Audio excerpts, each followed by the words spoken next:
àtẹ̀bọ̀ bàdí ẹ̀tẹ̀mọ́ rẹ̀ lóye o.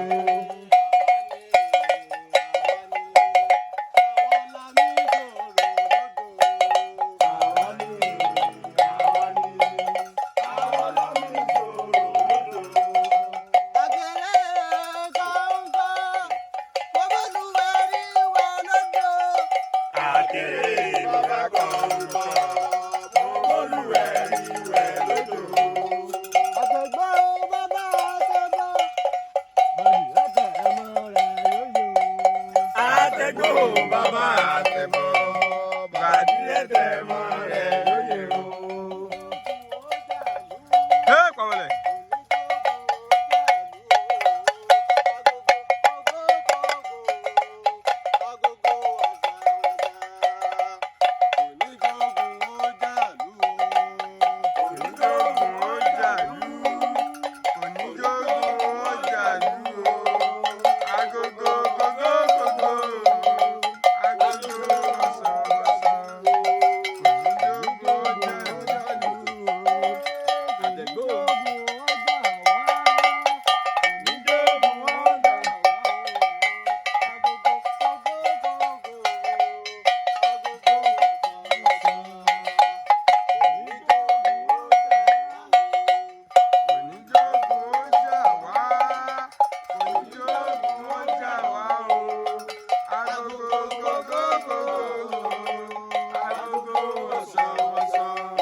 My name is Tanya Mendonça.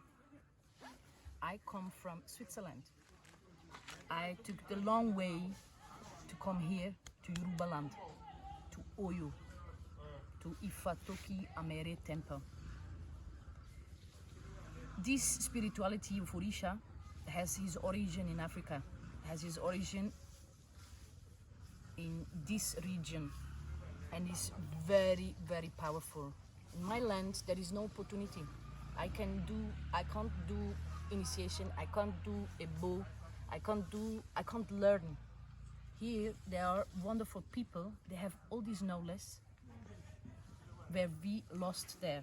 So I come over here to receive this big blessing, and I'm very happy and thankful for this opportunity. And I want to advise you, Yoruban people, give thanks for this power you have here, because this is the true power to resolve all problems. Ifa knows and sees everything what you need in life. So be tough, be intelligent, and do the right step. Go back to your roots. Ashe. Aboru aboye abosise o. Ogbo atọ àsúrè ẹ̀dà àrùbòrìbò fún. Ìyá nífà Olúwa tóbi lọ́ba. A kú orò gbà o.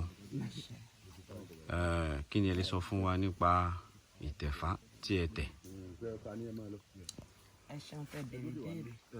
Itefa, ẹni tó bá ráyè, tó bá rásìkò, tó bá rówó tẹ̀fà, kó tẹ̀fà. Itefa tí mo ṣe, mo dúpẹ́ lọ́wọ́ Elédùmarè pé mo lè padà wá sí ilẹ̀ bàbá mi láti wá ṣe Itefa.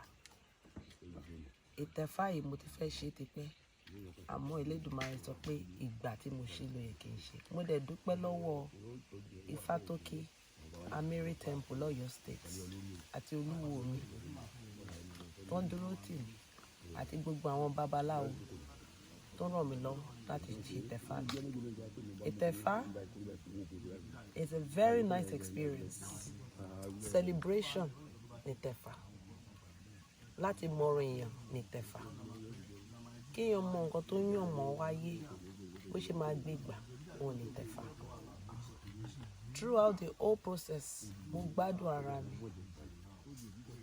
Also, mi ní parọ́ is something that is challenging, so you must be prepared láti Itefa. Sọ nǹkan tí màá sọ ni. Thank you.